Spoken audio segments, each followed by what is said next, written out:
All right, good evening, everyone. It is 6 p.m., so we'll go ahead and get started. It's our March 9th, 2023 regular council meeting. Lori, can I get roll call? Mayor Young? Here. Vice Mayor Stein? Here. Councilmember D'Ambra? Here. Councilmember Brennan? Here. Okay, and the invocation and pledge will be led by Councilmember D'Ambra. Thank you, Mayor. Father, we acknowledge that you endowed us with inalienable rights, the rights to liberty, the pursuit of happiness. These rights form the basis for our democratic republic. Today, we find ourselves in circumstances where the easiest way to power is often the most corrosive.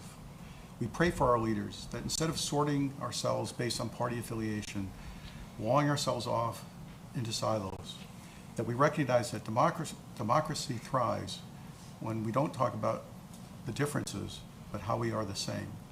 It's about the rights and freedoms we all enjoy. It's about the rights and freedoms and the work that everyone puts into it to protect those rights. We ask you to provide enlightenment to our leaders, to bless our country, to bless our first responders. Amen. Amen. I pledge allegiance to the flag of the United States of America and to the republic for which it stands, one nation, under God, indivisible, with liberty and justice for all.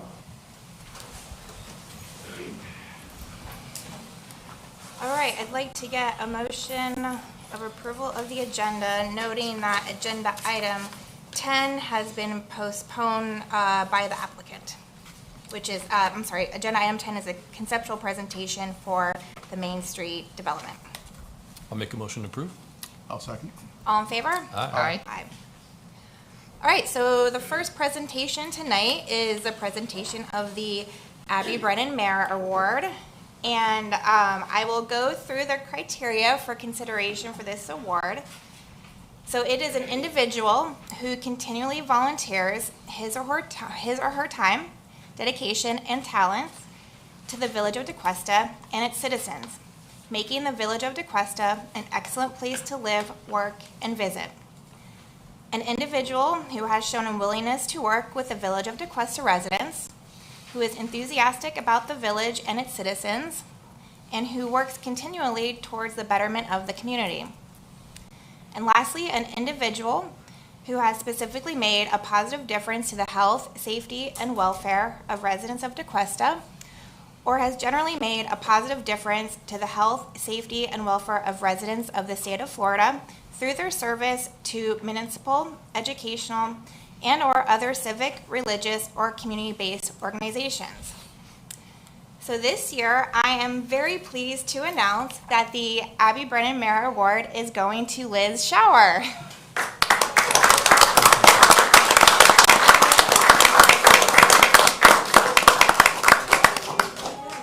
So based on the records we had, Liz has been involved with the village and has committed her time to the village for at least the past 30 years.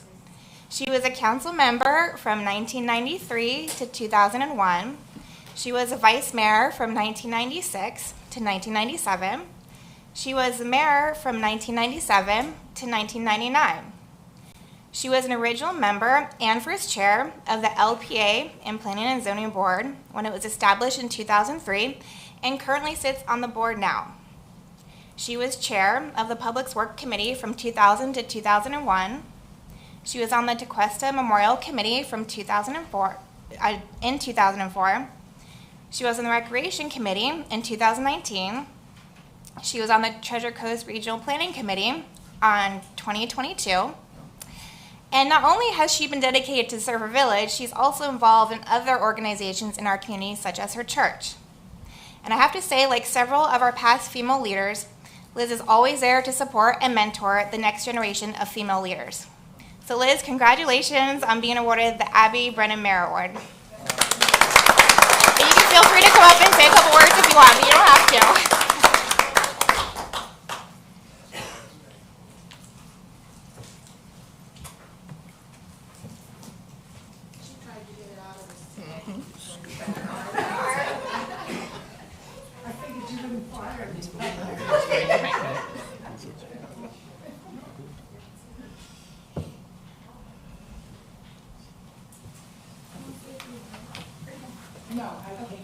All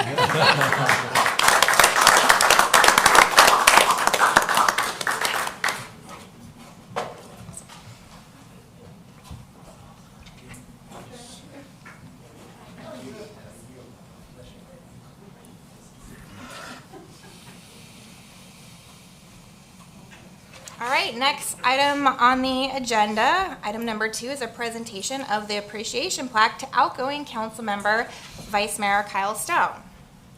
So Kyle, he served as a Public Safety Pension Board member from 2015 to 2019, where he played an instrumental role in ensuring the financial stability of the pension system for our public safety employees. Kyle joined the Village Council in March 2019, and his financial expertise made him a welcome and valuable asset to the village. In 2020, his leadership skills were recognized by Council, and he was elected as Vice Mayor, which he has served as since. Kyle has continued to advocate for the well-being of residents and work collaboratively and respectively with his fellow council members to make positive changes in the community. So Kyle, I'd like to thank you for your service to the village, and I also like to thank your family as well, because as all of us know, staying up here, we cannot do this job without the love and support of our family. So congratulations on the award, appreciation award.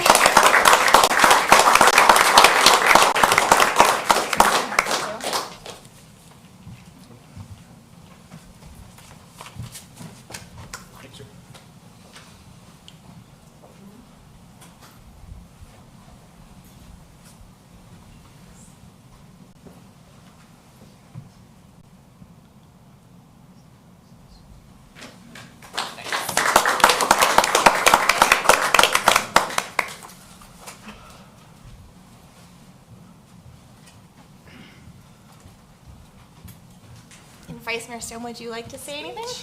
Yeah, I'll say a couple things. It's been an honor to represent the village of the Cuesta and its residents, and that's it. Thank you. All right, moving on. Agenda item 3, we have our annual Public Safety Pension Board update. Thank you. First of all, Kyle, congratulations. Thank you. Should be an easy one, a quick one. Maybe. Why not work with PDF? I don't know. Just give me the, oh, there you go. You're I got it now. All right. All right. First of all, we just had our quarterly meeting last month. Unfortunately, I missed that one. First one I've ever missed. I had a conference scheduled out of town, so I wasn't able to be at that one, but I'll be at the next one for sure. I was able to circle back and get an update of everything. So not really a lot. Some good news, some bad news. Should be pretty quick today. At our last meeting, Jeff Ambrose, who's the actuary of the plan, he delivered the annual actuarial valuation.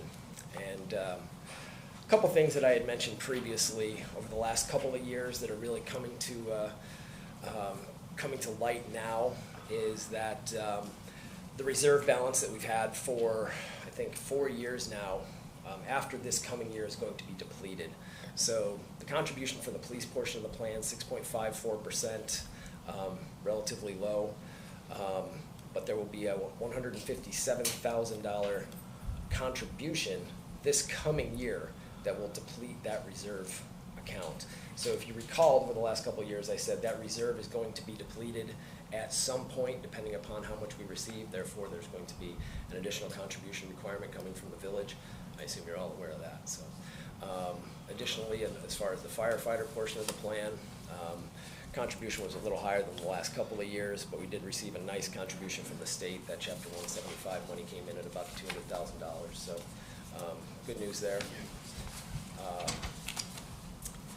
That was a $72,000 contribution from that reserve to the firefighter portion of the plan.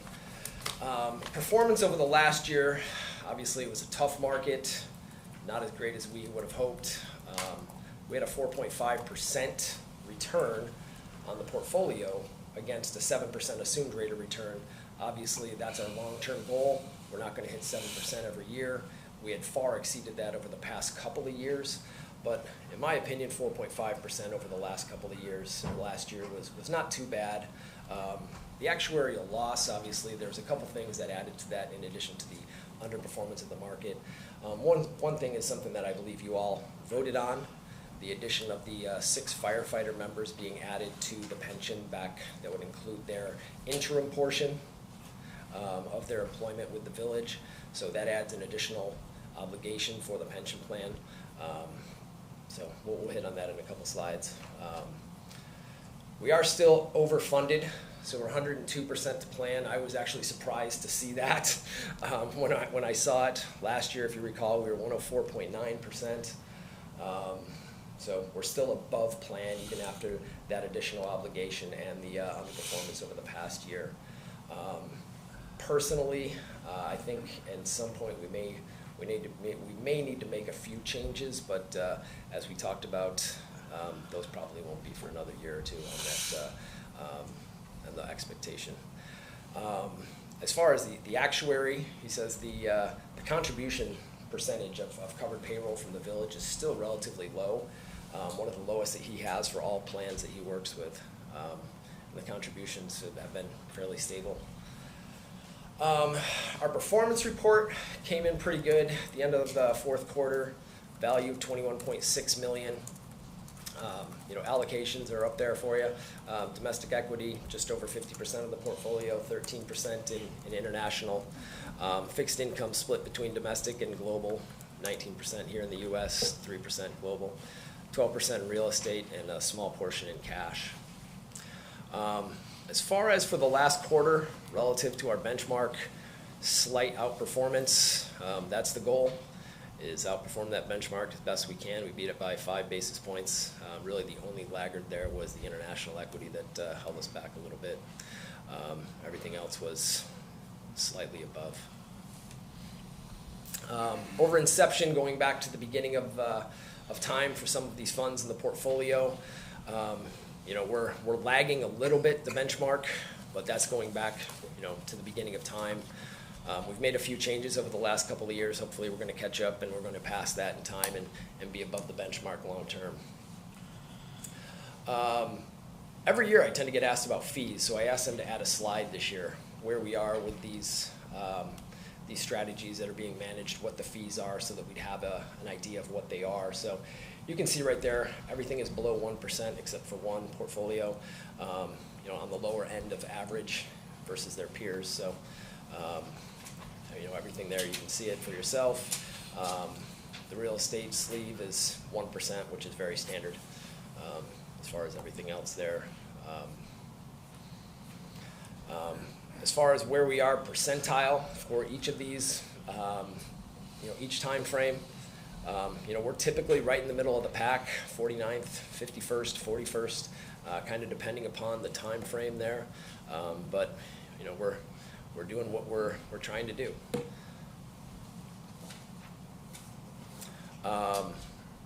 The attorney, a couple of things that we're probably going to have to revisit here at some point is, I believe there was approval of the 8 firefighters that were interim or interns to have that time counted towards their pension plan. I believe only 5 are still working for the village.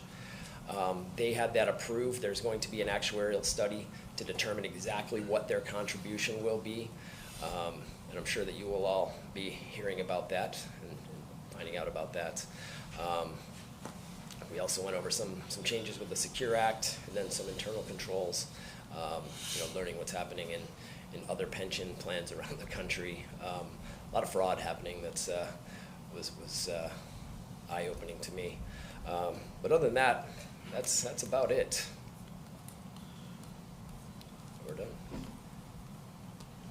Oh, there we go. I can't go forward anymore.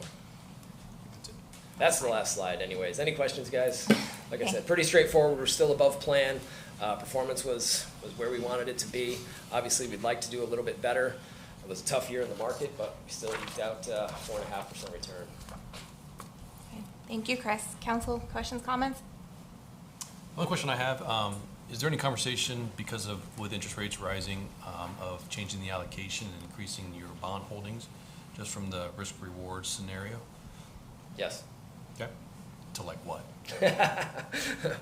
We had that conversation 6 months ago. We're watching, like I said, I unfortunately was unable to attend this past quarter. Yeah. But there is some talk there Okay. with the opportunity to capitalize on higher interest rates. Obviously, we don't want to get too crazy, go into anything too volatile, but there is talk. Perfect.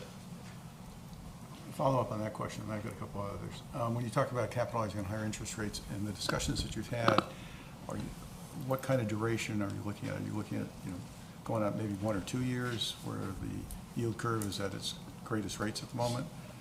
Do you know, what's your bond manager telling you at this point? The duration had come down initially over time. Now, with interest rates moving in a positive direction, we'll see where we go from here. I think there's a little bit of concern that maybe interest rates aren't going to continue higher. You hear one thing from one side and then one thing from the other. So as far as what the actual duration is on that portfolio, I don't have it off the top of my head. Well, yeah, if you listen to Powell, it definitely seems like rates are going higher, at least maybe for the balance of the year. 2 other things. You mentioned the 157,000, but when you look at the 9/30/22, I understand that 157 was applied from the reserve account. That'll be this year's number. Okay, This but fiscal instead year. it's still left a balance of 395. So, You got the old presentation, so yeah. This is what came to us. Okay. Yeah, so that presentation came out. I looked at it and I said, guys, this number's wrong. So I went back to them and I said, you need to correct this. This number is incorrect. Okay. Can you and get they us went back. So I actually have the email that came to me today and said, I can read it to you. This is from Bonnie. Kris, I spoke with Jeff Ambrose, and you are correct. The village has a zero balance in the reserve account if they use the 157,519 to offset their contributions next fiscal year. Okay. When I saw it, when it came through, if you recall, last year that number was 293.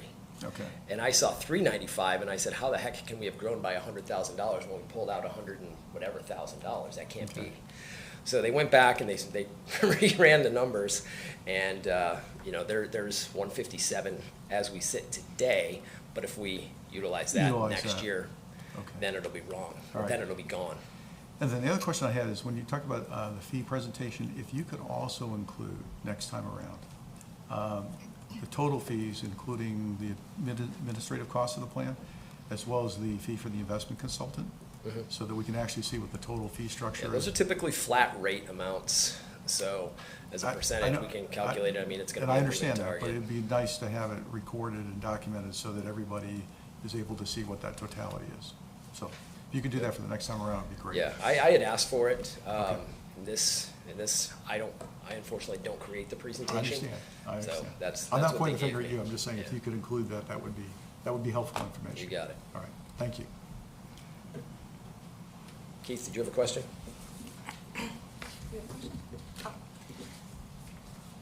Okay, thank you, Kris. All right, moving on to the consent agenda. Can I get a motion to approve the consent agenda? So moved. Second. All in favor? Aye. All right, next up, communications from citizens. Lori, do you have any cards? Harrison Hine, he sent in an online form. He was going to be here.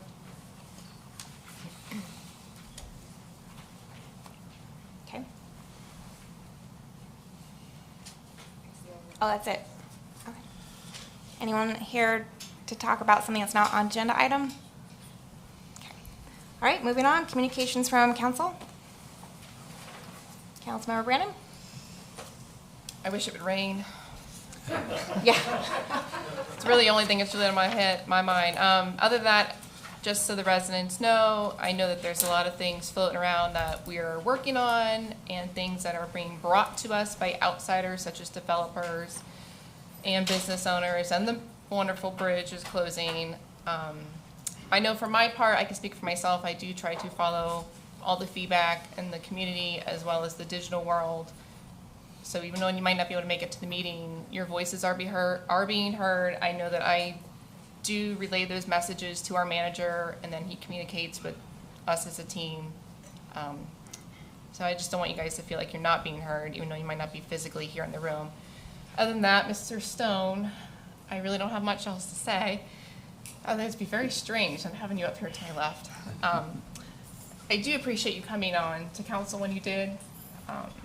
There was a lot to get done, and what you came in right after Mrs. Johnson and I came in, and we were just then starting to put together an actual plan for roads and infrastructure and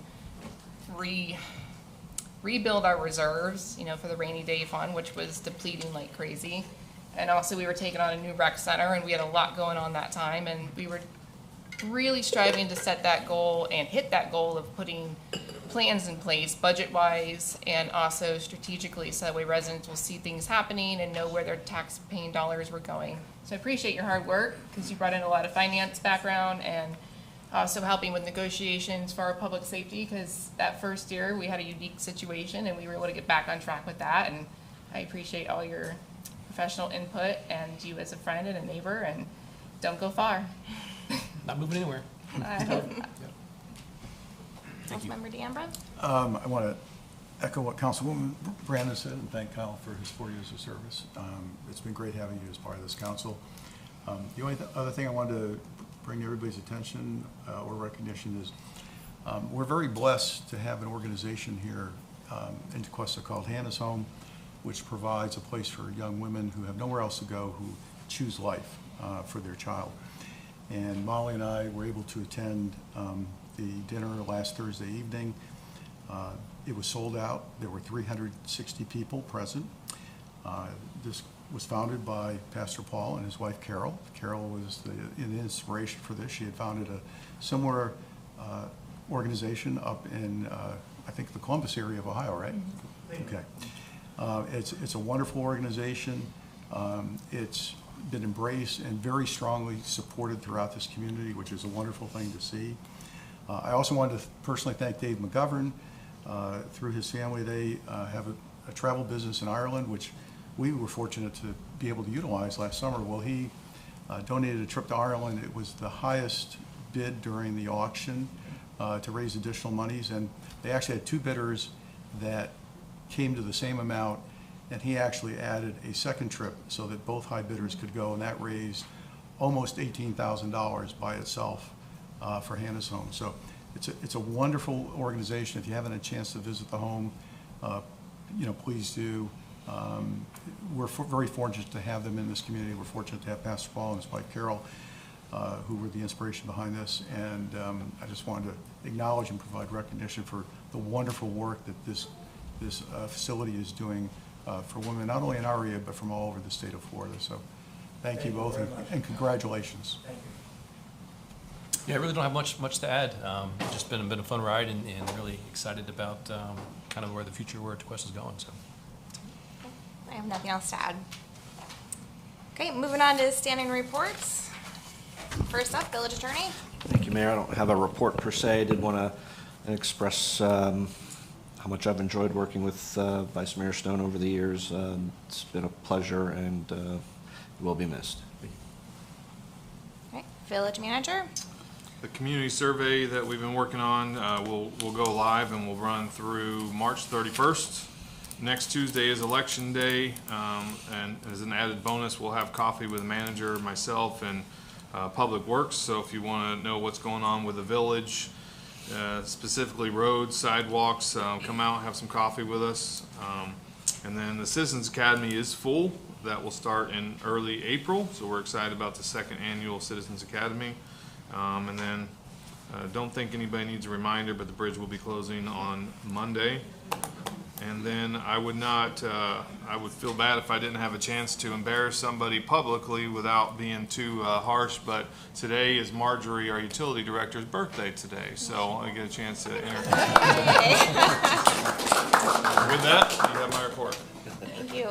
Any questions, comments for I wish I Jeremy? would have known that. Where's coffee with the manager? Oh, at Carve Coffee this time? Yep. Okay, all right, moving on, Police Department.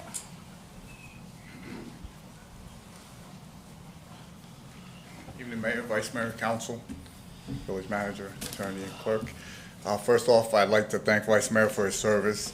always truly being a big supporter of not only police, public safety, and always putting the village first. So I want to thank you on behalf of the police department for your dedication and service. You all have my report as far as some of the highlights. We have 2 new members to our Tequesta Residents Action Committee. Jimmy Newman, a longtime resident who lives on Tequesta Drive, and Michelle Berg as well. Michelle had, unfortunately, not a great encounter with the police department, and then it got turned around and had a great encounter with Sergeant Blanc over there and another officer. And I thought, who better than someone that, you know, the initial experience wasn't as good as it should have been on our side. She is now a part of the group as well and giving valuable input into our organization. So we're very happy to have them. The officers are right now going through firearms training up in Martin County Sheriff's Office, the outdoor range. We're also just began negotiating a contract with the Bureau of Land Management that hopefully we'll have, if not by next month, the prior month to have before you. They're looking to sign a 5-year contract to continue the service. They did say they're very happy about our services in regards to the proximity and our response to any issues that they've had on BLM properties. So hopefully by next month I'll have something to present to you all. And then the last thing, and I'm glad Jim is behind me, Assistant Chief McGrew, I want to thank him, Sergeant Blanc, Sergeant Yildiz, Corporal Jarrell.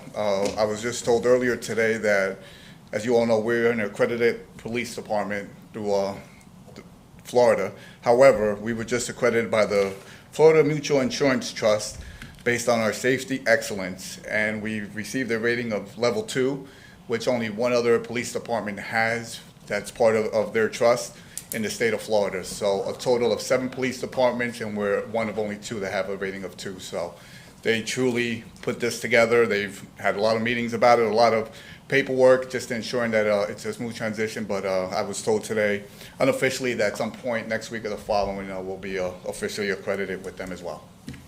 So that's all I have.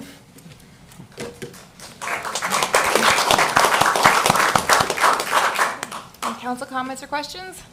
I do have a comment. Yes. So the first week of school, you guys, public safety as a whole, are amazing at following our buses and reminding drivers that it's the fall and school has started.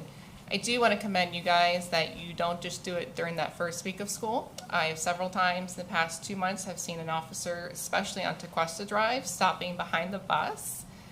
And I'm just going to ask you if you guys can maybe please do that this week as the bridge is closing, as we expect probably a lot of people using that back way, just to kind of make sure that our kids are safe and there is a reason why everyone has to stop for that bus. Absolutely. It's something that we discuss often.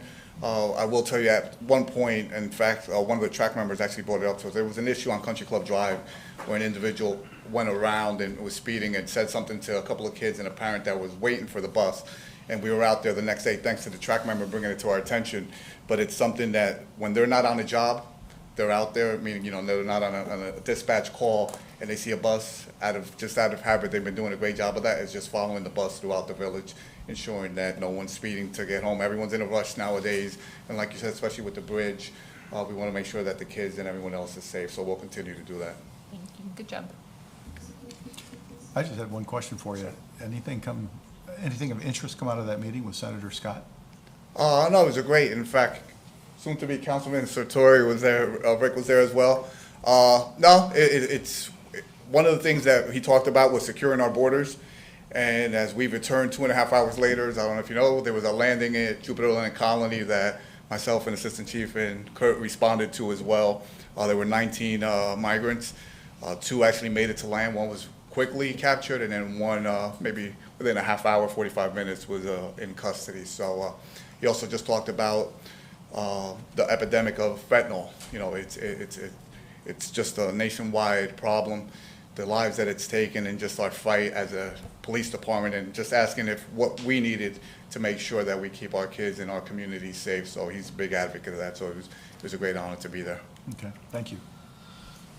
Great new members for the track. Know both of them, and they're very, very good people of the community. Do track members get access to the jet ski? No. No? But they get access to the other stuff. No. Okay. And how's your overtime? I'm joking. No, I was going to say, it's actually good. It's 24% when they should be at 42%. When we started, I was There's the Mr. Stone. I we was know. drilling these guys on overtime, and they did a very good job of getting that control. So. Thank you. Thank you, Chief. Thank you, ma'am. All right, moving on to the fire department.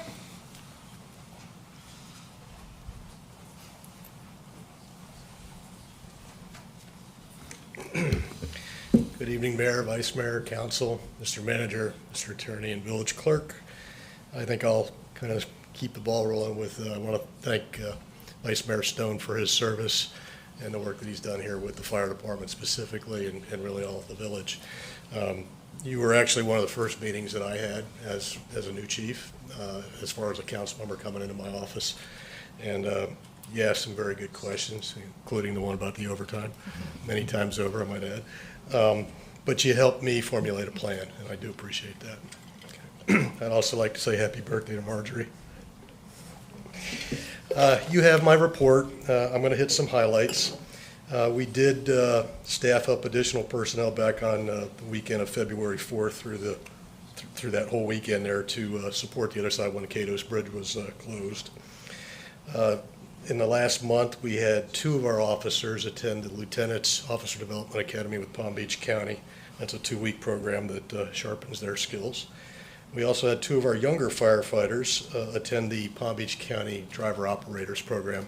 That was about a 2.5-week program, and they actually just got out on Tuesday. So we're hoping that they can not only use those to become better drivers and better officers, but they also maybe redevelop some of that training right here in-house. We did send one of our lieutenants, Lieutenant Mark Spurgeon, to North Palm Beach to attend their Sutphin ladder training. North Palm Beach actually purchased the exact same ladder truck that we are purchasing, so this was a head start for us. It allows us to get a little bit of a preview of what we're going to see and what we're going to do. Our SCBA refill station, that did ship. That is in. The company was running their tests on it this week, and we expect to have an installation date hopefully here in the next week or so. So that's moving along.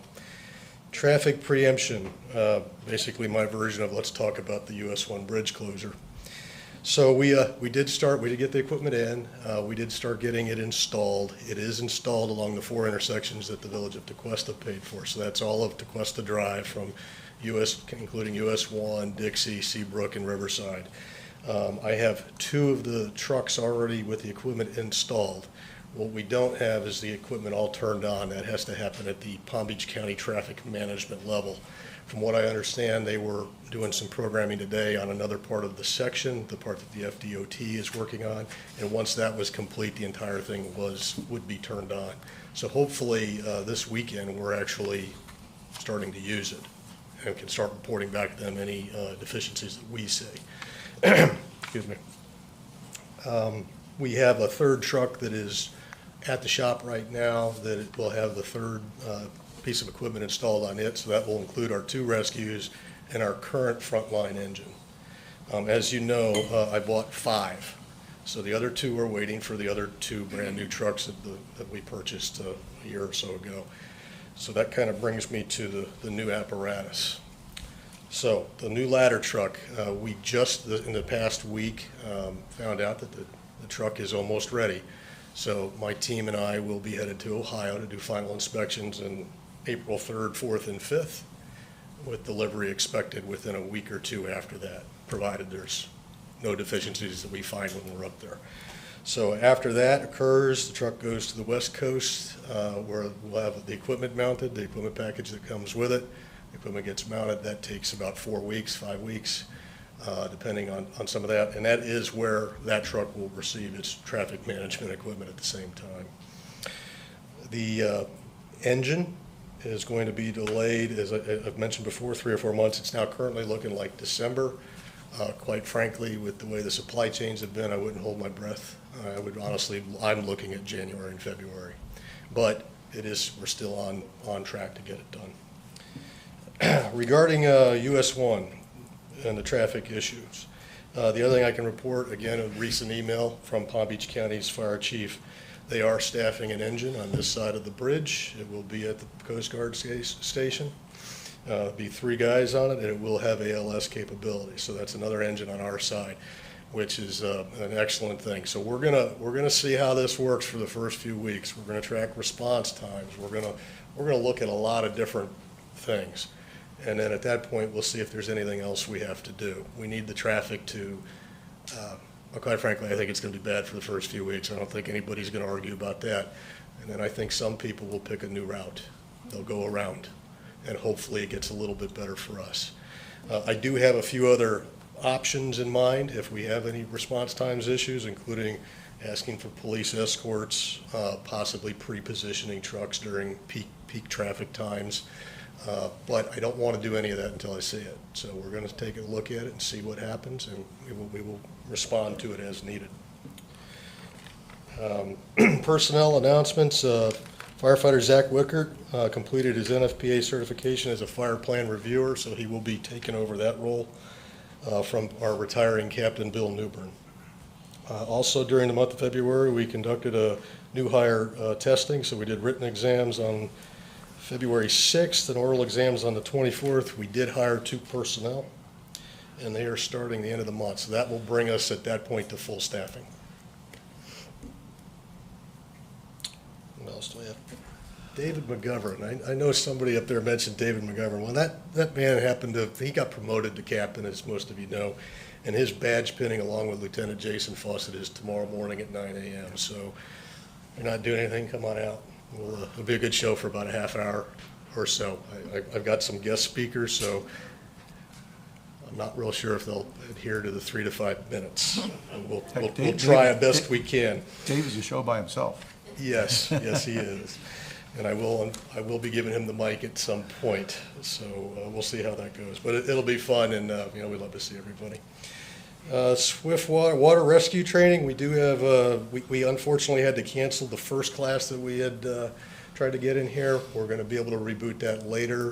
The other classes we're planning to go full speed ahead and go forward with it. So we'll circle back around to that first one.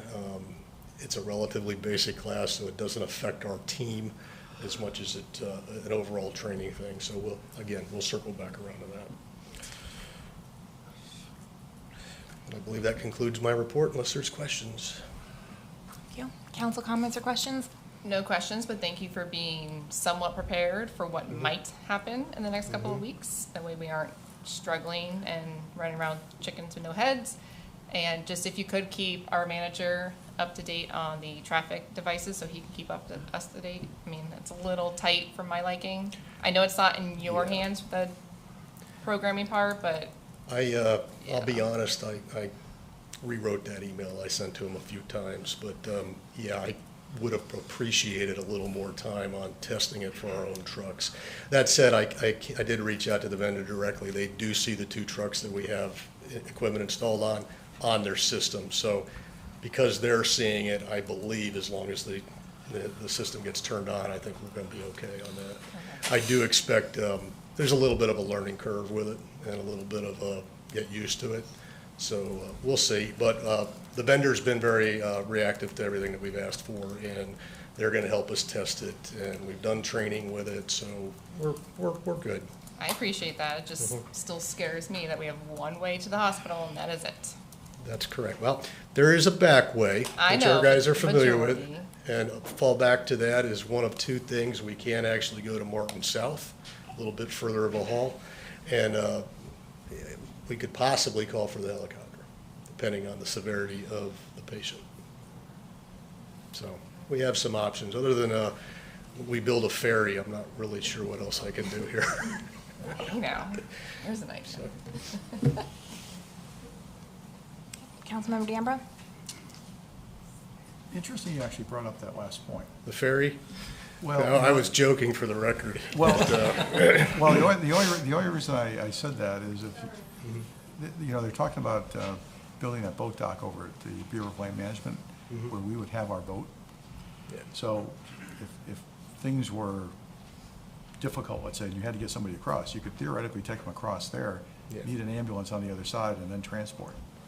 Yeah, there's all types of issues that can arise. I mean, we could have an accident on the bridge.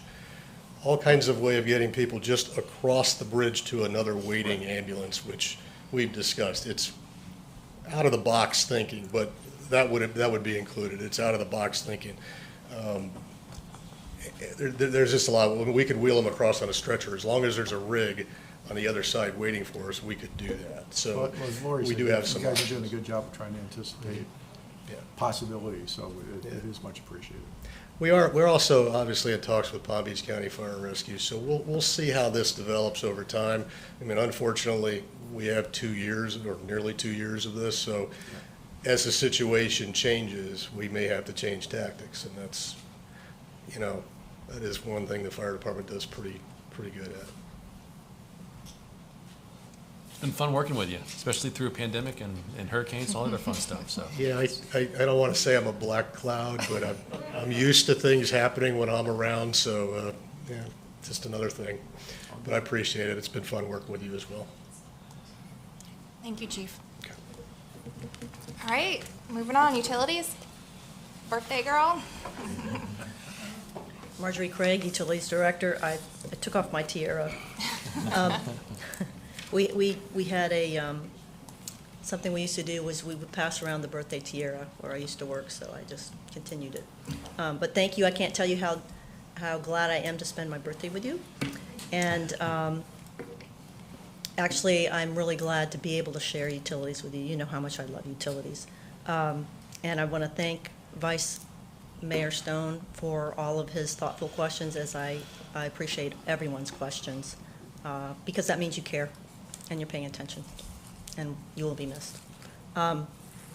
So with that, we've got a lot going on in utilities. I won't go through all of the items in the monthly report, but as a preview for next month, what we'll be bringing to the council will be the updated a request for approval for the water utility rate change, and then some options, as you requested. We also have a number of maintenance items that we'll be doing at the plant, and so that you'll see that. 3 of them will be related to the water tanks, the storage tanks. So when you take a look at that, there'll be the inspection and diving, the repairs, and then also coating and painting. So it's a lot, and we will be replacing some of our RO trains, the filtration trains. So for train number 2, we're going to go ahead and move forward with that because we delayed it because we wanted to rework the well, the Floridan well, and use the new data.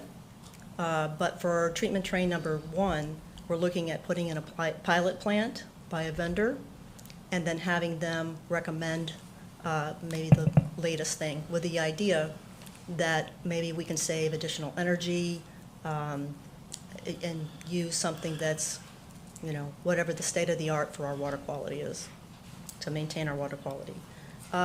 So the other thing that you always get is your dashboard.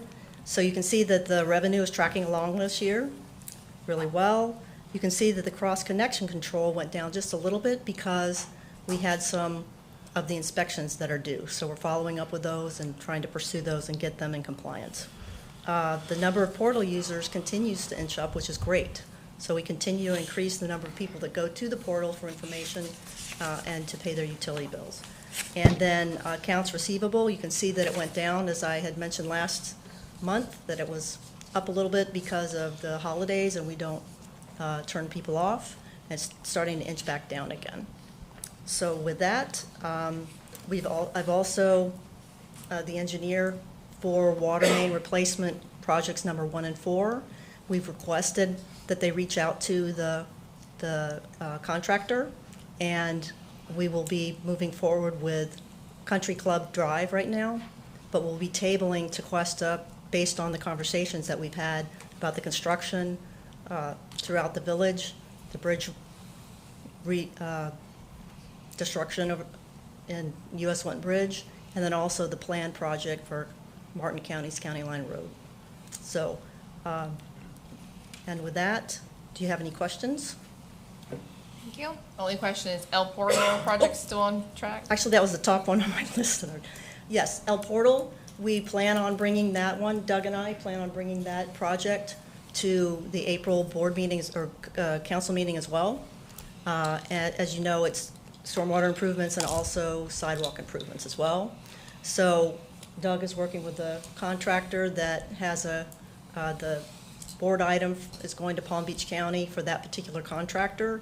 And once that's approved, that's the piggyback contract that we're going to be using to bring forward this this item to council. So that was the delay for getting it through the Palm Beach County. Councilmember DeAmbro? No questions tonight? Vice Mayor Stone? Thank you for all you do. Thank you. Thank you very much. Thank you, Marjorie. Happy birthday. All right, moving on to the regular agenda. As I stated at the beginning of the meeting, item 10 is postponed as applicant pulled the request. So we'll move on to agenda item 11, ordinance number 03-23 for walls and fences. Keith? Thank you, Mayor. Ordinance 323, an ordinance of the Village Council, Village of Tequesta, Florida, amending the Code of Ordinances at Chapter 78 zoning. Article 9 supplemental regulations, Section 78-284 walls and fences, to allow walls and fences to be located forward of the front building line in residential districts under certain circumstances, providing that each and every other section, subsection in Chapter 78 shall remain in full force and effect as previously adopted, providing conflicts clause, severability clause, authority to codify an effective date, and for other purposes. This is first reading. Thank you. Nelsa? Good evening, Madam Mayor, Council Member. This subject ordinance is about amending the zoning code for the location of fences for certain lots. For lots that are greater to 250 feet deep, and that has also a front building line greater than or equal to 50 feet. If you see on the staff report, years ago that we had a number of applications for variances for these deeper lots. These are not our regular lots. So once the applicant came in front of the board, they were granted the variance in most of the cases. And at the time, the Planning and Zoning Board recommended that staff take a look to this situation when the lots are deeper than the regular lots. So the ordinance in front of you is for these specific lots that are deeper than the regular ones. And this ordinance was heard by the LPA, and at the time the LPA had additional recommendations which we included into the code, into the proposed code. So provided that such walls and fences are set back a minimum of 15 feet from the street fronting property line. Number 2, adequately screened with landscaping along the street facing side. Number 3, design and construction to be harmonious with the overall area and adjacent uses. And number 4, these fences must be approved by the Planning and Zoning Board in accordance with Section 2253. So those 1, 2, 3, and 4 provisions were recommended by the LPA board to include in this ordinance. Okay, thank you, Nelsa. Council?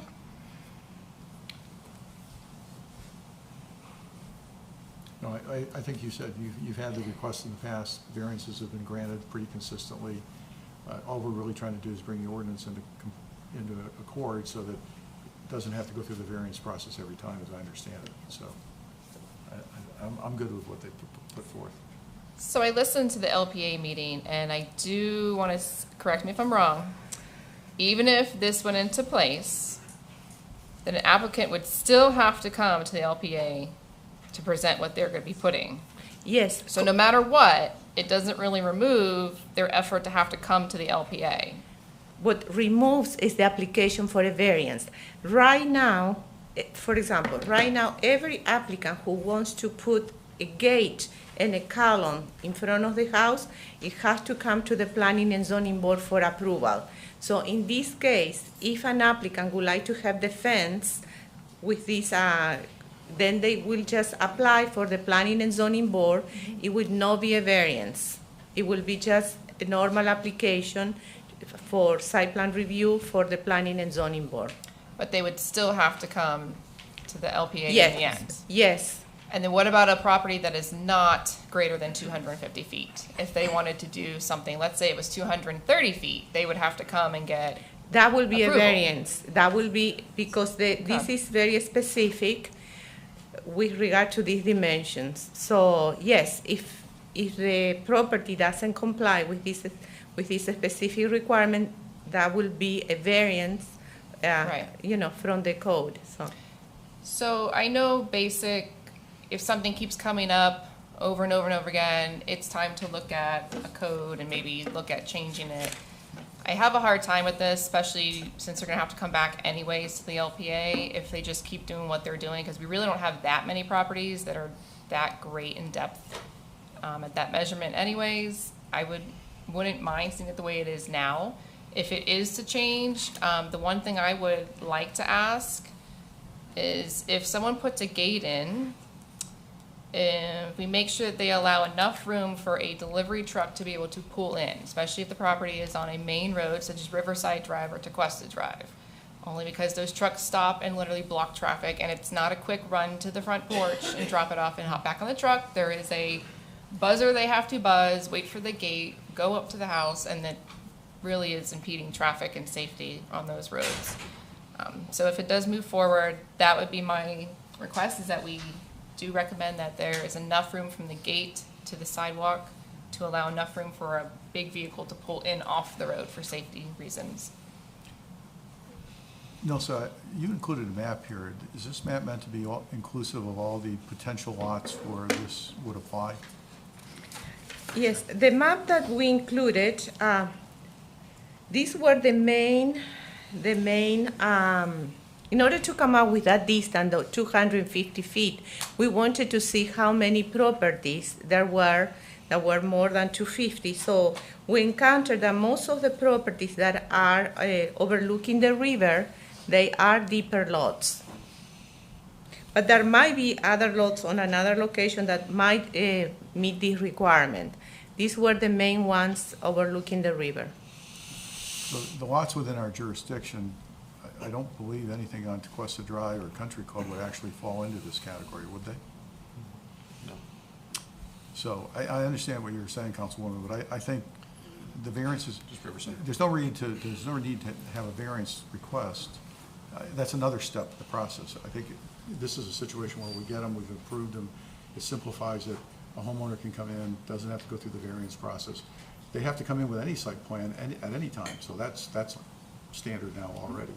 But I think it just simplifies the process and clarifies for a homeowner that, hey, if you're on one of these deep lots, you can take this course of action if you so choose, and you don't have to worry about going through the variance and bringing it to council and having council approve it. So, I mean, I think what we're proposing here makes a lot of sense. I'll second that. I don't know how this started or who requested this, but I mean, planning and zoning, Planning and okay. zoning did. In my opinion, I think 4 variances since 2016 isn't that many to warrant a change. You answer my question is I want to know if every single lot that would apply to this has been identified, and it doesn't sound like they have. So I guess I would like to know what lots in the entire village would apply to this. I think that 6 feet is too high. I would like to see that height reduced. And then my only other question is, the setback is 15 feet from the property line. Is everyone's property line the same distance from their right-of-way? It's like, I know at my house, I think my property line from the center line of the street is like 30 feet. Is that consistent throughout the village, or does it vary? Because when I'm saying it's 15 feet from the property line, does that vary house to house though? Or does everyone have the same setback? Their property line is the same setback from the right-of-way? This 15 feet is from your property line to Right, I where got the that. fence will be. Yes, I understand. But the property line, does everyone's property line vary throughout the village? Or is it generally the same, all the property lines are X amount distance from the right of way? From the road? Yeah. Depends. There are wider streets, more narrower streets. If you are asking from the property line to the center line of the street, what is the distance? That will vary. Right, But so this the 15 measurement is feet- just from the property line. The 15 feet could be closer or further away from the street, the right of way. Yes, this Yeah. will be, 15 feet from the sidewalk, basically, because the sidewalk is already part of the right-of-way. So if you are walking around the sidewalk, you will see 15 feet, because the idea was to have some landscaping, some screening, so the fence will not be right by the sidewalk. Right. Yeah.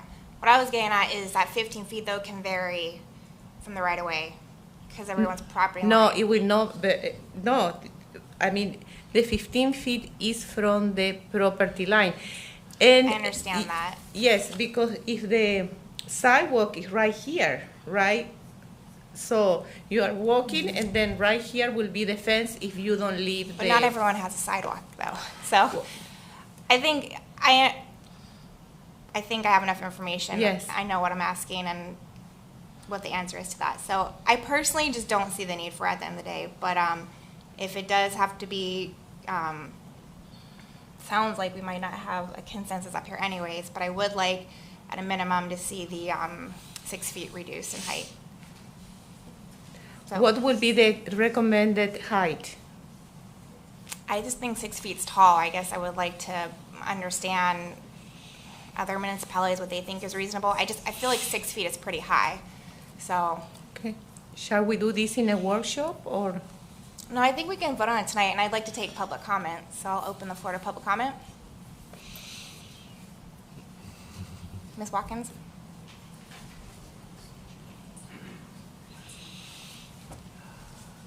Good evening, Pat Watkins, 167 River Drive. 6 feet, you're talking about the fencing, Molly? I think that's the standard, 6 feet height. Standard. And as far as the setbacks and whatever, they do vary. It wouldn't apply here, but with corner lots, I believe it's still 25 feet. So it does vary. And as far as the variance, opposed to just for these folks to go to planning and zoning, I believe there's a lot more expense to them if they require a variance. They have to do plans and all of that. So that should be considered. Thank you. Thank you. Mr. Bradford? I agree with your comments, Mayor, about the height of the fence. I would also suggest that it would be hideous if you allowed a 6-foot chain link fence to run parallel to the road, or a 6-foot wooden fence, particularly on these properties that are 250 feet in depth or more. Those are typically some of the best and outstanding examples of housing in Tequesta, and it would just look bizarre to even allow those kinds of materials to be used for a fence.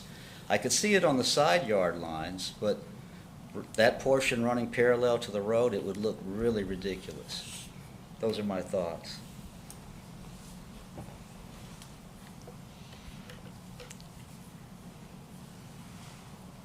Are the aesthetics of fence handled in another area? That was a good point, that the reason these fences will go back to the planning and zoning board. For example, if somebody wants to put a gate, many times they put the gate and then they put hedges. So those gate and columns, they are approved by the planning and zoning board, and at that time, aesthetics is definitely part of the review. And that the reason here, that says, Number 3, design and constructed to be harmonious with the overall area and adjacent uses. And number 4, that needs to be approved by the planning and zoning board. I mean, I think the language, I understand what Mr. Bradford's saying. I think the language here is sufficient, as you've just read it, to ensure that what is built, as you said, is consistent with not only that home, but the areas, the homes around it. So, Even if they went for an exception, it wouldn't change the aesthetics. well, if they went to an exception, if they wanted to accept it from what's here, then that would become a variance and they would have to come to us. But if they comply with what is written here and then planning and zoning deems that what they're suggesting is consistent and harmonious with the area, I think you're okay. Liz, do you want to address this?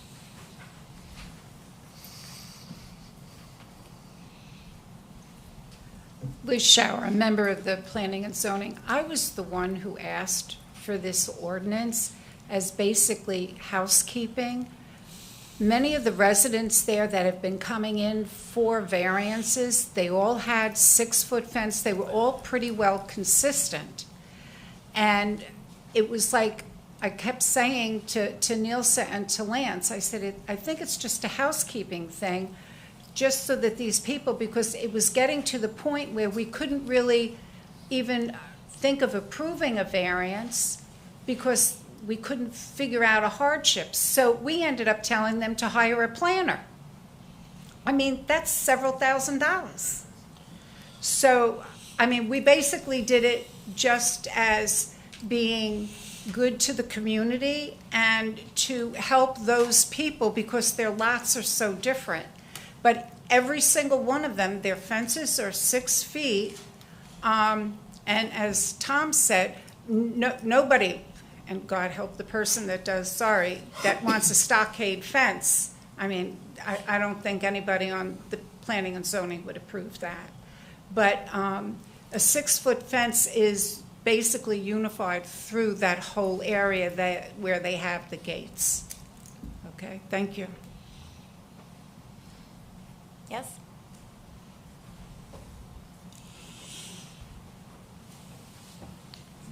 Harold Taylor, 13 Chapel Court. To me, it doesn't matter whether you put the fence in yourself or you hire a contractor, but standard fences like chain link or wooden fences, all the material is 6 feet. If you try to get a contractor to start modifying chain link fences or fence pickets, I mean, you're going to drive the cost of the homeowner right through the roof. I mean, I don't care where you go, Lowe's, Home Depot, a lumber yard, that's 6-foot standard fence. Thank you. Any other comments? No? All right, council? Just for the record, I'm not against any resident asking for a safety gate or anything that they're trying to construct. My biggest concern, I just think if we're going to look at it, we do add consideration to a vehicle pulling in for safety of the traffic and people on the sidewalk. And I just don't know as right now that we have that many of these size lots to make it worthwhile. I think the process right now is fine. And I do know it's not going to just be the 250 feet lots. There are other lots being torn down and built. So I don't know why we would just single it out to that. It's pretty much where I stand right, just for today. And I'll say too, you know, the 6 feet high, standard materials, I get that, but I've also seen aluminum fencing and CMU walls that have been built less than 6 feet. So it is possible, and I've seen it in the community, and I think aesthetically it's much more appealing. So, all right, anything else? Can I get a motion? Make a motion to approve? Second. All in favor? Aye. No. Opposed? I didn't hear how you voted, Mayor. 2-2. 2-2, no action is taken at this time. Okay. Since we have 2 votes in favor, can we request that this be rescheduled once the new council is seated? This can be brought back at the council's pleasure. But tonight, it's neither approved nor denied. Right. Understand. Okay, all right, moving on. Agenda number 12, ordinance number 04-23, first reading for the Village Council amending the code for sea turtle protection. Thank you, Mayor. Ordinance 4-23, an ordinance of the Village Council, the Village of Tequesta, Florida, amending the Code of Ordinances of Chapter 10, Animals, Article 3, Sea Turtle Protection, by repealing this article in its entirety and readopting it in order to indicate the village's adoption of and adherence to Palm Beach County's sea turtle protection regulations, and in part upon Palm Beach County the jurisdiction and enforcement authority for such regulations, also retaining village regulations regarding standards for mechanical beach cleaning, providing each and every other subsection of Chapter 10 shall remain in full force and effect as previously adopted, providing conflicts clause, severability clause, authority to codify and effect today, and for other purposes. This is first reading. Good evening, Madam Mayor, council members. Vice Mayor Stone, it's been a pleasure. So the ordinance, as Keith read into the records, we have an ordinance for sea turtle protection. So if you recall, this actually was a part of the Beach Road design guidelines / changes that we had in December. At that moment, council, we mentioned that we were in talks with the county. We actually do have a representative from the county, Ms. Teal Kawana here. So essentially the purpose of this ordinance is to put the Village of Tequesta in compliance more so with the county's code and give them jurisdiction over the review and authority of sea turtle lighting and protection. Currently they do a lot of the work already, but this is just more to codify it. This was heard at the LPA meeting last month at the February 16th meeting, and it was recommended for approval. And that is all I have. Thank you. Council? I just had one question. In adopting this code, okay, we're adopting, in essence, we're aligning with the Palm Beach County Code. Enforcement for this code is going to be done by us, or by the county, or is it a combined effort? Ms. Kawana. Hello, I'm Teal Kawana. I work for Palm Beach County in our endangered species section of Environmental Resources Management, and we will be the ones taking over full authority for doing any type of review for sea turtle lighting applications that were to come in for new development, as well as doing all the enforcement for existing properties. It's really only 6 properties that are on the beach that are oceanfront. We do see some of the properties across the street, and the fronts of the lots actually do fall into jurisdiction from across the street because it's within 600 feet of the beach. So if there are lights at those properties, then we would address it with them as well. Typically in Tequesta, it's one of our best beaches out of the entire county. We're already providing jurisdiction for Jupiter Inlet Colony, as well as the unincorporated area of Tequesta on the north end. So you're kind of in the middle of our survey. So we figured we'd take it on anyway, and just be able to continue to provide the enforcement. And it's also good with the new properties that are coming in, such as Sea Glass, and then the other new properties that will be in the next few years there too. That gives us jurisdiction to impart our code on the new development, and we also work really closely with Florida Fish and Wildlife on those reviews as well. All right, thank you. You're welcome. Are we currently doing any of those reviews for lighting? Nice. So typically, we have the developers provide us with the lighting, and it's reviewed by PD, or that's for SEPTED. But then also, it's reviewed through the building department, and most of that stuff is in coordination with Palm Beach County. So currently, the answer is yes, we are doing reviews with sea turtle lighting, but it's with the county, in cooperation with the county. And as this is done as part of the process, does it add time to the process? Is it done in conjunction with, so that the normal time frame for review that we would normally take is about the same? So typically speaking, that's done through, it's not done through the site plan process, but it's done through the building permit process. They make sure they have all the right documentation, such as DEP approvals, Fish and Wildlife, DERM, everything like that. Okay. Those letters are also included in some cases in the site plan process, but typically that's through the building process, okay. And I don't think that's going to be held up by any means. All right. Thank you for that. I didn't realize that, so thank you for that clarification. Does Sea Glass meet the requirements? Yes, they actually just had their final inspection with the county a few weeks ago. I don't think that FWC has been able to get down there to do their final inspection of the lighting yet. And I had a few comments and follow-up things that they needed to adjust, but it was very minor. So okay. They're in compliance at the moment. Okay. Are there any buildings out of those 6 lots and across the street that are not in compliance? So we do see interior lighting from across the street often, and that's something that is extremely hard to enforce because as we're standing out there, lights go off and on like within the minute that we're standing there during surveys. So we take a much more educational approach with the interior lighting, and actually brought an example for Lance. This is something we include with all of our notice letters to the property and information that we provide to property managers ahead of time, just to encourage residents to keep blinds closed at night, turn off unnecessary lights, things like that to help with it. The oceanfront properties are obviously more of a direct effect on our sea turtles and are more likely to cause disorientation than the ones across the street. The ones across the street obviously can also contribute to the overall sky glow, and that's not something that helps. But just continuing to provide that education with the properties and property management is something we strive for. Is there an obligation on property management to communicate this information to the residents? And the reason I ask that is because we rented one of the properties on the beach for 18 months. And I can tell you during that 18-month period of time, we never received any information through the property management of the lighting requirements during sea turtle season.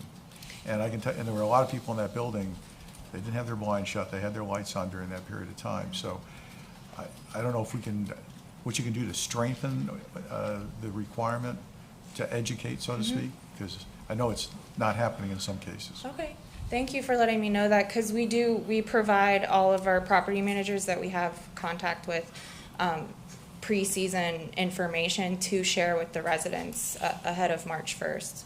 So I appreciate you telling me that. Is it possible, normally I wouldn't suggest this because I'm a limited government guy, but That's where I'm headed. is it possible to charge the HOAs with the responsibility for communication of this, and a failure to do so or a failure to abide by it would result in penalties against the HOAs? Because all those buildings have HOAs.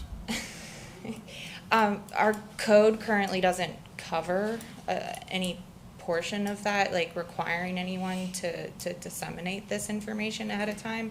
I'm thinking more in terms of fines, but I understand we're going to adopt what you currently have. Yeah. But given what you just enunciated as an issue or a problem, you might want to think about, do we need to take some further steps to ensure that there is compliance and there is education? Yeah, thank you.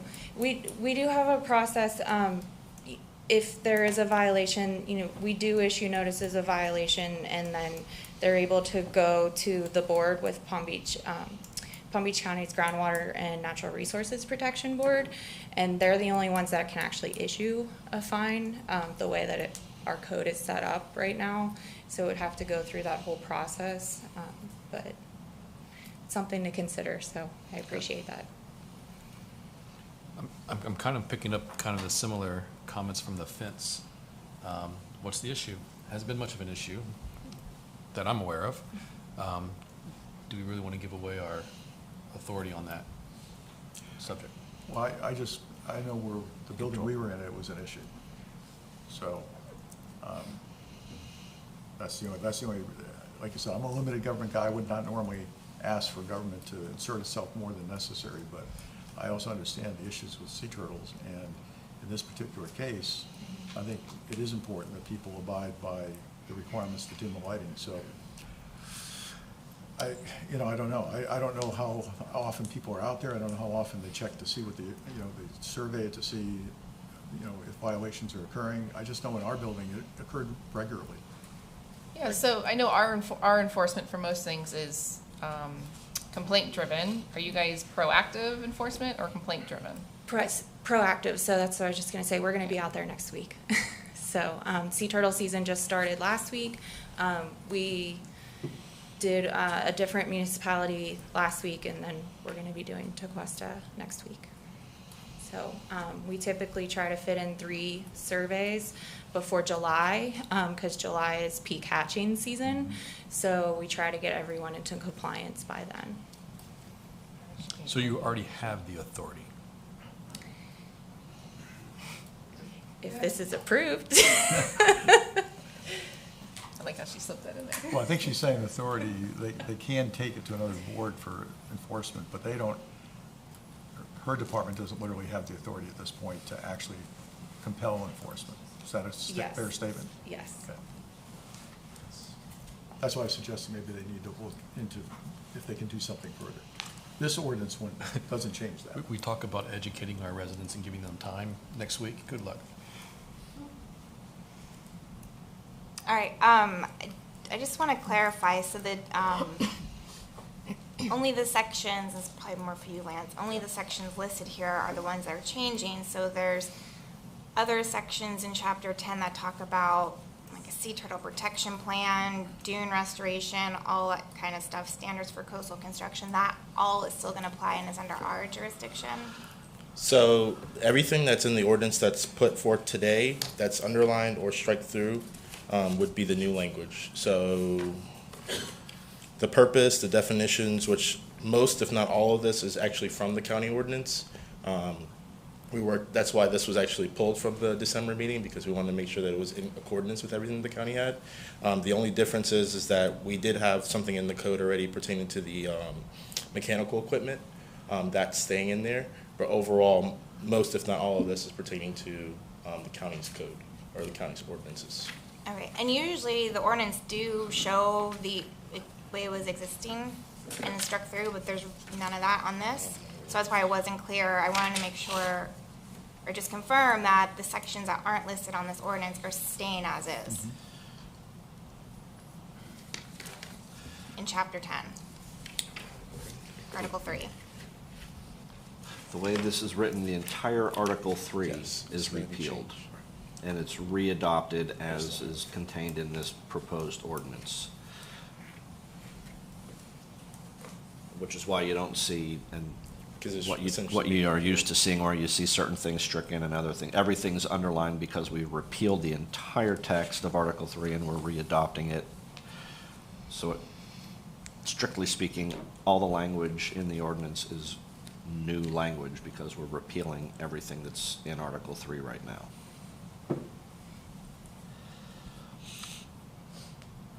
So, Keith, Molly brings up a good point. Are there things that are being eliminated that we ought to be retaining? With the exception of the mechanical beach cleaning. We're keeping the mechanical beach cleaning, and that was indicated in the title. The mechanical beach cleaning language is in your current ordinance and that is proposed to be retained.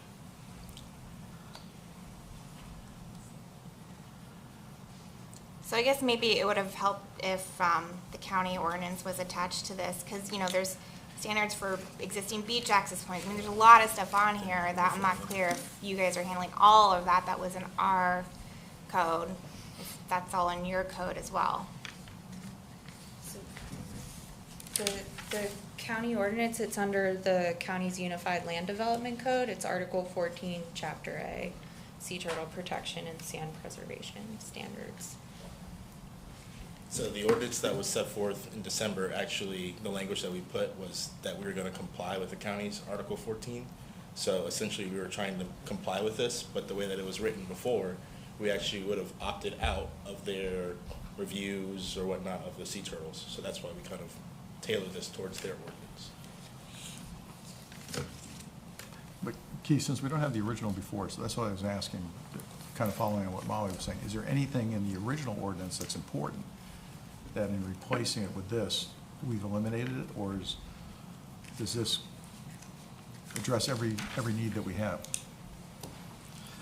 All of our enforcement penalties, remedies, requirements are being removed, and we're basically saying we're handing this issue over to Palm Beach County. Okay.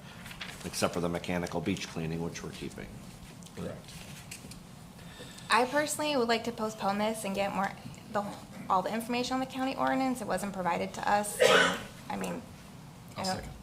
Yeah, and I agree, and I think we should have a side-by-side comparison of what we currently have and what's being proposed, and make sure that we don't need to, there isn't something with what we currently have that we'd want to move over.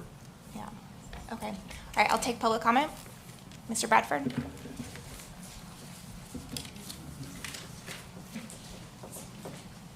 I think Councilman DeAmbra makes a very good point, and it basically runs to the following question, and that is, if you delegate this authority to the county, do you continue to have any authority on your own? And if you do have authority on your own, is there a way for the county to use their expertise to help you enforce that? And I think you should give that some further consideration as well, because there may be instances like, code enforcement where you might want those things to be dealt with locally so they don't have to traipse all the way down to West Palm, and it can be dealt with locally. Or, I can't think of all and every potentiality where it may be helpful, but there may be things where you still want to have some authority, and I don't know if you end up having any if you adopt it the way it's written. Yeah, I think we should maintain a good partnership, but I don't want to lose that local rule concept that we all then continue to fight for. All right, any other public comment? Okay, so I think the motion is to postpone and provide a side-by-side comparison of our ordinance against the counties. Yep. Can I get a motion for that? I'll make that motion. I'll second. All in favor? Aye. All right, thank you. Moving on to agenda item 13, ordinance number 05-23, which is consideration of adding veterinarian services to our C2 district. Keith? Thank you, Mayor. Ordinance 523, an ordinance of the Village Council of the Village of Tequesta, Florida, amending the Code of Ordinances at Chapter 78 zoning, Section 78177, C2 Community Commercial District to include veterinary office as a special exception use in that zoning district, providing each and every other section, subsection of Chapter 78 shall remain in full force and effect as previously adopted, providing conflicts clause, severability clause, authority to codify and effective date, and for other purposes. This is first reading. Thank you. Hello again, Lance Lilly, Community Development Planner. So the application or the ordinance that you have in front of you is actually an ordinance that was from a council workshop in January, the January 30th workshop. Essentially, the purpose of this ordinance is that currently veterinary offices are only allowed in the C3 zoning district as a permitted use. Currently, this ordinance the proposed ordinance in front of you would allow for veterinary offices as a special exception use in the C2 zoning district. When this was heard last month at the February 16th LPA meeting, it actually was recommended that these be only placed in freestanding buildings, simply because of waste and whatnot that might come out of the pets or whatnot.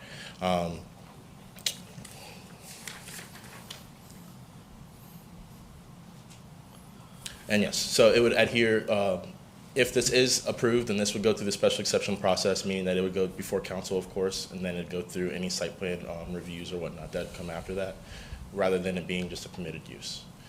And that's the end of my speech. Thank you. Council? Can I just have a clarification for the record that if this moves forward as written, it would mean an applicant would need a special exception and that the entire code for zone C2 would not be changed?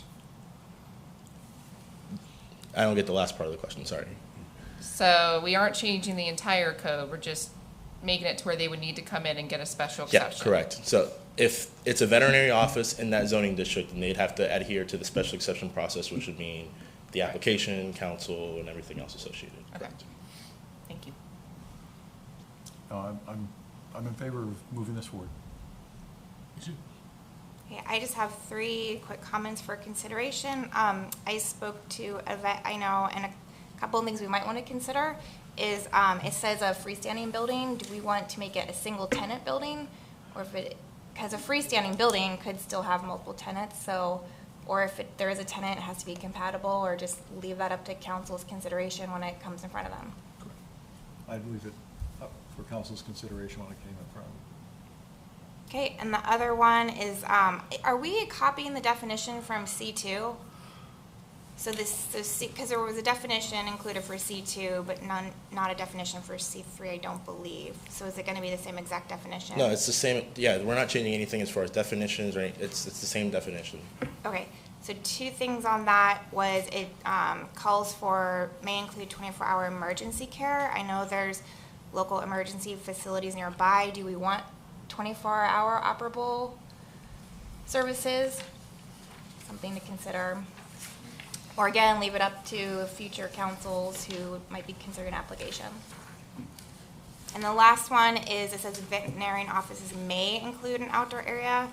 I don't know if we want to change that to must include an area, because I know, with dogs and if they're sick, and I think there's someone here who's going to speak tonight, so maybe she can inform us as well. But, you know, there could be risk of spreading disease and whatnot, so we might want to make it a requirement to have their own outdoor area for relief for the pets that needs to be properly cleaned. That's a good question. I'd like to, yeah, I think we'd like to hear further on that point. Thank you. The reason the word may is that because even in C3, the definition applies to any district. So it's so even in C3, some of the lots that has a vet use, they don't have enough green area. So that's the reason we never did shall include, it was may. So there was a reason for the may. If we put shall, then some of those would be now non-conformity. But if it says may and somebody comes to us, again, to the mayor's point, we, as a council, consider whether we feel that it meets the needs and is appropriate for whatever particular building they're looking at using. Yes, it's an special It's still exception going to be part of the use. special exception Yes, request. that will be for council consideration at that time. So, yeah, okay. And the definition can't be different for C2, it has to be same across the Yeah, board. it's the same definition for, the chapter for definition applies to all the zoning district where that use is Okay. allowed. So you can't have it different for each Yeah, no. district. Okay. All right. In response to your comment about 24-hour emergency care, the way it's written, I do see the applicant in the room, so at some point I will be asking that applicant what their intent is regarding emergency care compared to what the other emergency cares are in the Jupiter area. It's possible, if we just add the wording, such facilities may include 24-hour emergency care over overnight boarding, such as if your dog has a surgery that day and needs to stay in the building overnight with one of the nurses. So that way technically it's care, but it's not necessarily 10 animals coming and going overnight if we want to go down that road. I don't want to maybe limit a vet to not being able to take care of their own patient overnight if it was a routine surgery during the day and maybe there was a complication from the anesthesia and they need to stay with one of the nurse techs overnight. I don't want to limit that. I don't want to see an animal have to transfer to another facility. So however, we would have to word that to at least get that in there to where a vet with special exception can have an animal overnight from It a is, day. it's in there that they can I have know, I'm overnight. looking specifically in that first paragraph that's in italics. Yeah, and I think my intent of saying that was if there's animals there, like obviously there probably would be staff there if they needed to, but the facility isn't open for people to come, like new people, someone to come in at 1 a.m. But regardless, it's in the definition, so I don't think we can change it anyways. Yeah, it says such facilities may include 24-hour emergency. I don't think care. that's the applicant's intent, but again, I know she's here, so And maybe. it says and/or animal boarding associated with medical or surgical treatment, so I agree, I think it's That's already fine. covered. I figure we can clarify it now while we're all in the room. Okay, public comment. Hi, my name is Dr. Miles Rowley, 99 Fairview West, and I just want to say thank you for your consideration again. And to clarify, I do feel that the C2 allowance would be very appropriate because of the green space that is in some of these C2 parcels versus the C3 warehouse district parcels lacking the relief areas for the patients. But in regards to clarification for the overnight care, I do agree that boarding, not associated with any type of hospitalization or surgical care or would probably not ever be necessary in that zoning. We have plenty of boarding facilities in Palm Beach County and Jupiter, that even Tequesta. But as far as being able to, make exceptions for patients that either can't afford overnight care at those referral centers that are very costly, I would hate to not have that option, like you said, Lori. So anything else I can do to clarify, please let me know. Thank you. But Is there but anything they else would you'd be like to say, or? closed. They would be closed, to new patients coming in or ER care. Yeah, someone couldn't just come up and. No. Okay. Oh, yeah, no, not 24-hour care. Okay, Oh, yeah, that's what I was getting no, at, no, yeah. Okay, but like I said, it's a definition, so Yep, it I get you. probably sounds like we can't change it. But Neil, so we could, I mean, in future councils, right, because this would have to be considered for other applicants down the road if it gets approved, we could still consider that even though there's a definition, it could still be considered on a case-by-case basis? Like if you, instead of may have an outdoor area, it must have outdoor You're release saying area. change the definition, or? No. The definition stays that it is, but we Yeah, could still so- consider that Yeah, so- at application time. Correct. As a special exception use, you as council essentially are approving or denying that use. So it's up to your discretion. So if you want to put conditions or what, then that's really at the discretion of the So council. definition aside, we still Yeah. have that. Okay, great. Okay, any other public comment? Can I get a motion? Motion to approve. Second. All in favor? Aye. All right, moving on, agenda item 14, renewal of the Palo Alto Security Services. Brad?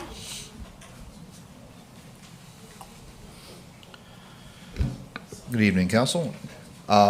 This is just we're taking an annual renewal, we're moving it to a 3-year contract to avoid some fairly undesirable annual increases that have been occurring.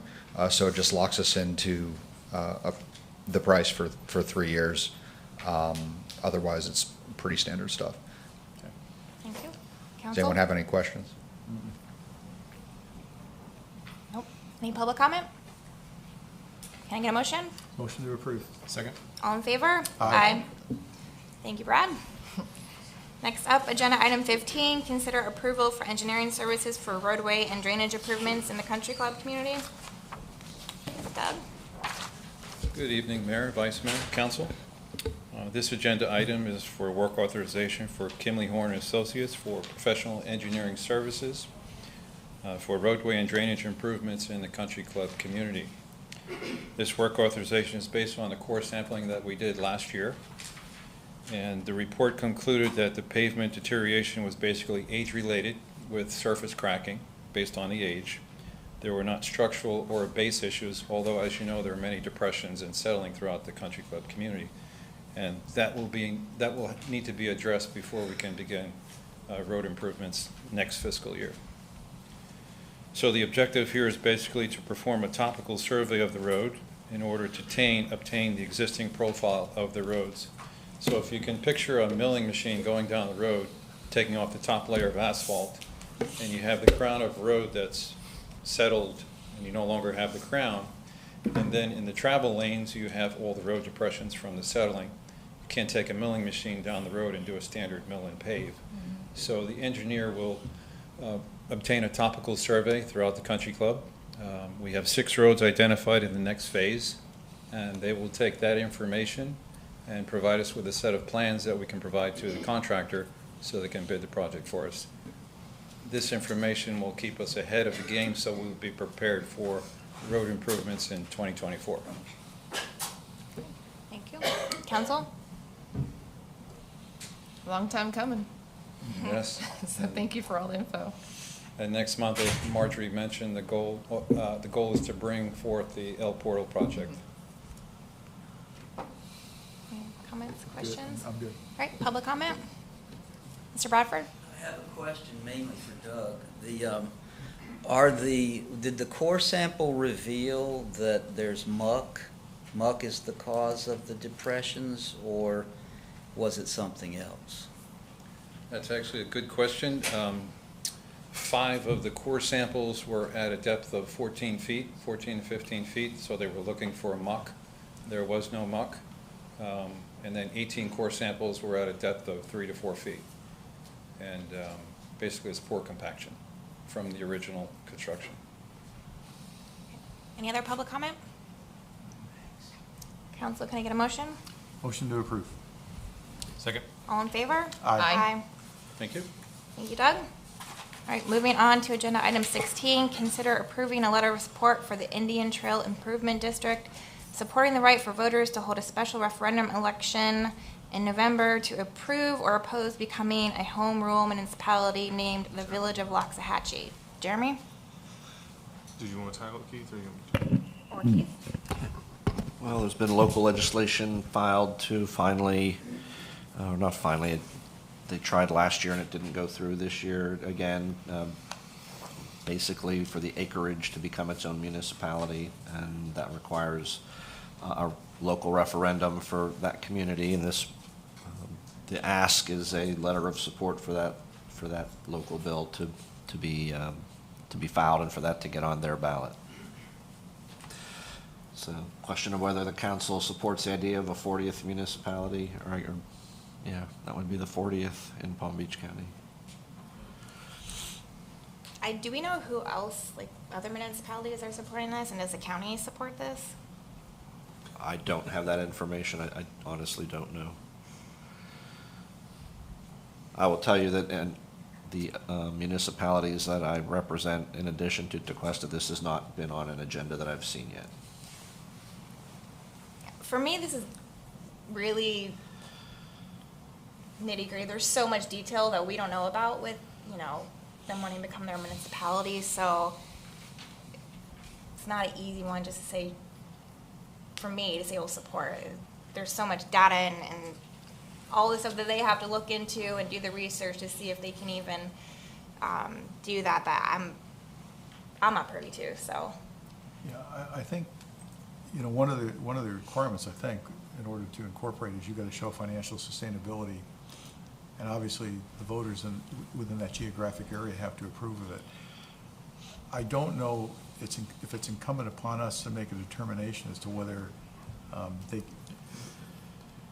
details, quote unquote, warrant them becoming a municipality or not. I think it's more the principle of, if you've got a geographic area that has a movement that wants to incorporate and they feel it's to their benefit, will we support them in principle to have that right of self-determination?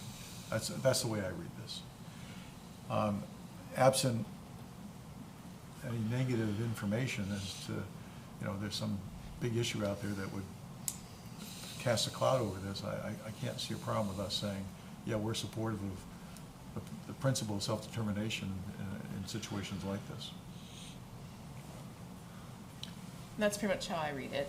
They're just asking, the way I read it was they're asking for our support to become what they choose to be. And the fact that it is a unique area out there. And I know that in Florida, we are losing our equestrian environments and they are shrinking rapidly. So, I mean, I don't have a problem personally.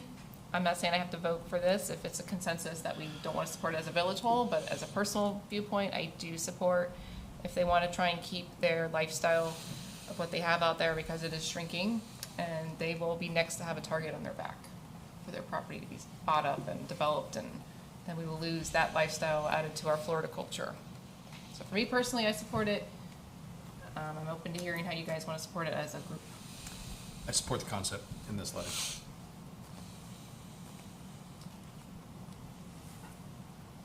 I support the concept, but again, to me, I don't know enough of the pros and cons to sign that letter, because my name is on that letter too. All right, public comment? Mr. Bradford?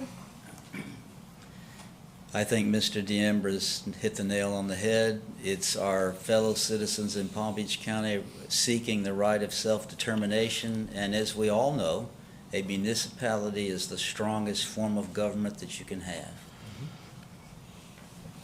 Any other public comment? All right, can I get a motion? I would make a motion to approve. I second. All in favor? Aye. No. Get some research. I have some research to do before I sign that. All right, moving on. Agenda item 17, update on 2023 legislative session. Jeremy? So we started the session on Tuesday. There's a lot of bills out there. We provided some in your packet. Most of them are through Florida League of Cities and really have an impact on what we're doing at a home rule level. And so we passed a resolution previously supporting Florida League of Cities priorities and statements. And so there's several other items out there other than those. And so if they're are issues that council wants to track or even take a stance on, we'll have to come back with an ordinance in the future. But these are kind of to give an update, and if there are others that we should be tracking or want to take a stance on, get council feedback on that. And just, I wanted to, there's a list on here, and that comes from our public affairs consultant, and like Jeremy said, the reason we put this on the agenda, because some of these fall outside of the bounds of the Florida League of Cities initial priorities and policy stances that we approved in the resolution. So this is kind of our last chance, I think, to go through these, and I don't know if we want to go through and decide if we want to support and oppose each, or if we kind of just want to decide we'll follow Florida League of Cities stance on a lot of these. So just real quick, I do want to read into record several that aren't on this list that were filed last week and this week that could affect us. So the first is House Bill 671, Senate Bill 682, which deals with residential permits. The League is suggesting to oppose that. We have House Bill 975 and Senate Bill 798, which is solid waste management. They want to make changes to what municipalities can do with their solid waste management. The League is suggesting we oppose that. Senate Bill 1380, House Bill 1331, which is municipal electric utilities. That one does fall under the enterprise fund, but it wasn't on the list, so I wanted to bring that up because it does also talk about the enterprise fund transfers with the water and stormwater, which would affect us. Senate Bill 1240, House Bill 1197, which is land and water management. That one is they want to preempt cities from taking care of their own water management. There's several things that they would want to strip from our abilities to control. And Senate Bill 714, House Bill 833, vacation rentals. Again, that was on the original priority and policies, but is a new bill that's not on the list, so I want to add that. And the last one is House Bill 1153, Senate Bill 1432, which is communication service tax. I think they want to put a freeze on that tax, and we can't raise it. Is that right, Jeremy? That's right. So I want to read those in record, add those to our list. Council, comments, questions? Did you include that House Bill 1197 that's floating around about the dirty water and local municipalities not being able to control how to regulate water? Yes. Yeah, okay. I was trying to follow along.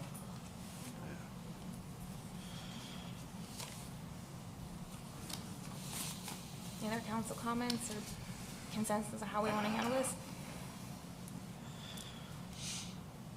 I like to support anything that has home rule for us. Yeah, anything that involves either expanding or defeating attempts to limit home rule, I think we should support. So, I mean, I've had a chance to look at some of these. I have not had a chance to go in depth and make sure I fully understand each one of them. So I'm hesitant to, other than what I just said, if they're trying to impede home rule, we should be against it. Anything that expands home rule, we should be for. The rest of it, I need a little more time to go through some of these. So that's what Florida League of Cities does, right? They protect home rule. So that's why I suggest we follow their stance. Because Keith, you can explain, and Jeremy kind of did. Our problem is session started. The deadline for bills was Tuesday. This is our last chance as a group to add any of these bills that did not fall within the bounds of the first resolution. So we can say, as a village, we support or oppose. If we don't do that, we cannot, as a village, support or oppose anything. We could individually do that, but not as a consensus.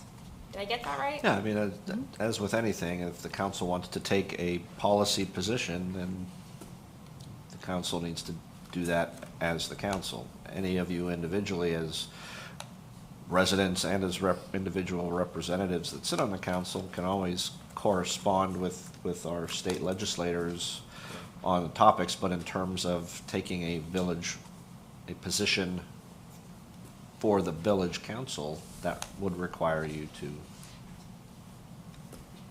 do that by motion or consensus at least.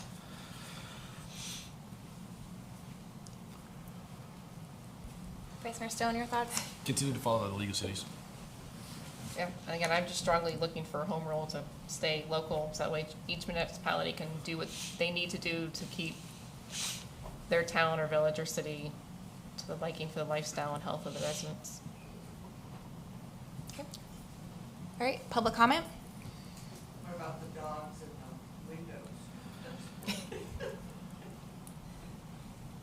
Can I get a motion? Frank, looks like you're still thinking. Do you have anything else to say? I was wondering, Keith, the bill that's been proposed around oversight of rentals, Airbnb, et cetera, is that simply a further preemption? It looked like when I read it, the summary, that it looked like it was taking something away but then advocating something in return, in replacement, that it was hard to discern whether they were saying they were returning a greater control to the municipalities, or they've taken even more control away?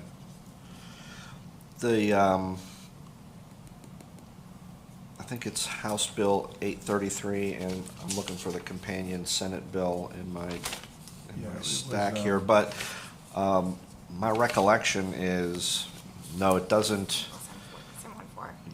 loosen any of the previously adopted preemptions. There's language that clarifies and actually puts in the legislation the ability of a local government to require a vacation rental to have a registered point of contact, a person who's responsible. You know, we have that in our ordinance now. We believe that it's allowed now, but that part of that draft legislation would specifically address that and allow that statutorily. That's the one that I'm remembering off the top of my head. So that was a different bill. That was Senate Bill 0092. Yeah, I'm thinking of Vacation rentals. it These says are newer ones. SB 0102, where it says, deleting the authority of local governments to adopt or maintain certain laws, ordinances, or rules, blah, blah, blah, would have the effect of proposing controls on rent, providing exemption from ad valorem taxation for land that meets certain criteria. It goes on, but then it talks about, it sounds like providing some authority, and then they talk about this whole thing with the public infrastructure. So that was the one that says preemption of the regulation of vacation rentals, down towards the bottom of the summary that came from. I apologize, I didn't hear the number. Can you give me that again? It was SB 0102, housing by. Senate bill? Yeah, Senate Bill 0102. I'm assuming there's a companion House bill, but. Senate bill. It's in the summary that we were sent. So studying this act as the Live Local Act. Senate Bill 102. It says delete, and then 3 sentences down it says authorize.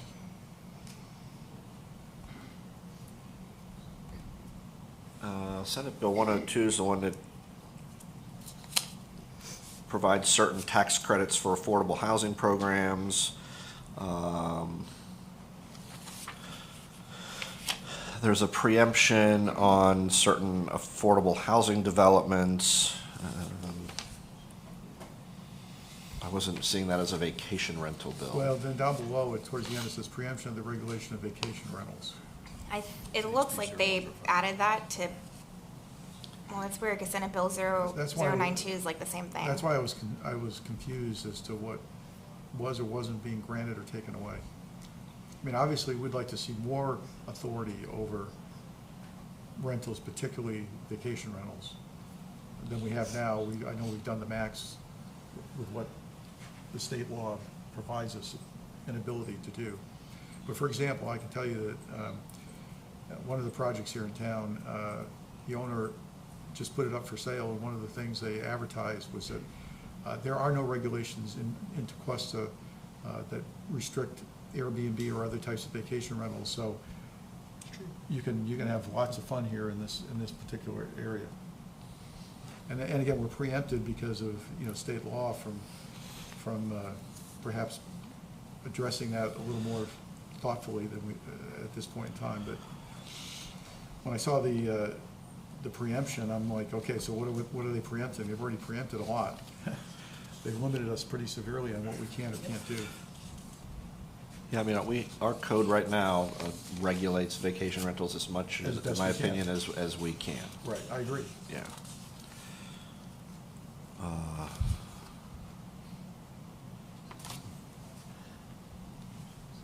I'd have to find I'm still looking. I have the bill up on my screen right now. Well, I don't want to hold everybody up. If we can get some, I'd like to get some clarification on issues of home rule around this particular area, which I can then address personally. But that was one area that I was very confused when I read it.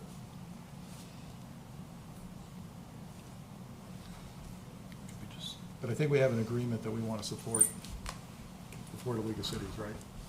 Yes. Okay. Can I get a motion? And Keith, does the motion have to include the bills that I read into record, or?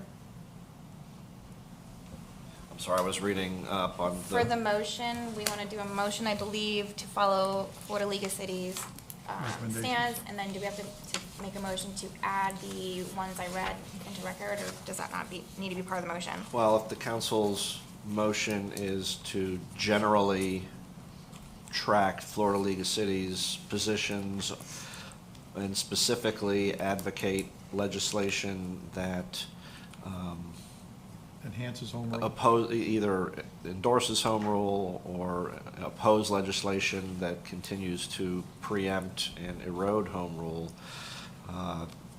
Quite honestly, I think it would be very difficult to capture every bill that's that arguably touches on that. So, if you like, we have the list that's in the agenda back up. If you want to include those, and then. I guess we could also say also including but not limited to the bills that you read into the record at the beginning of this agenda item. That should capture everything, and then we just have to track as best we can. You know, there's thousands of bills out there, but I think that conveys, I understand that intent. So that's a great motion, and I'll make it. I'll second that too. All in favor? Aye. All right, any other matters? Any other matters, council? EAC met yesterday. I think the heaviest thing they discussed was they are continuously being mindful of the ICLEI results, that all of us were presented the results, and they are just trying to wrap their head around how do they advise council to maybe incentivize residents to be more green, whether it's a type of driveway or energy usage or landscape plannings, using golf carts versus et cetera, et cetera.